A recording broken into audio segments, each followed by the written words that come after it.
কাপড় কমপ্লিট, এবার রিসেপশনের জন্য রেডি হচ্ছে। তোমার ভাত কাপড়টা কেমন কাটলো বলো? ভীষণ সুন্দর, মানে যতগুলোই লুক করে দিচ্ছে ততগুলোই বলছে সবাই যে পুরো লক্ষ্মী ঠাকুরের মতো লাগছে।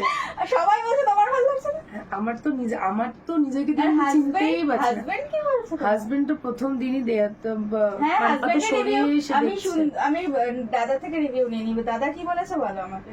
ভীষণ তোমাকে সুন্দর দেখে? লাগছে। প্রথমে মনে হয় চিনতে পারছিল না, আর পাতাটা সরিয়ে এরকম করে তাকিয়ে আছে। হ্যাঁ, তো ভীষণ সুন্দর হয়েছে।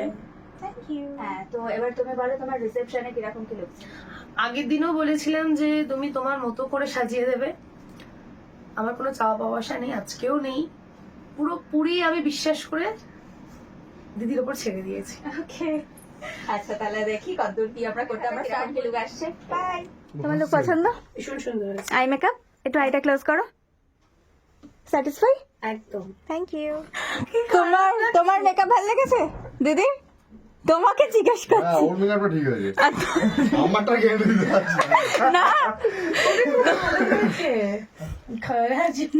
বলে তখন যেটা ছিল আমি ফার্স্ট দিন এসেছিলাম সেটা ভালো লাগছে, না এটা সুন্দর লাগছে। তা লাল লাল হয়েছে কিছু লাগছে ফটোতে ভালো লাগে। আরে বড় তো না, ওই দেখ, বড়তে ভালো লাগছে। তোমাকে এমনি ভালো লাগছে।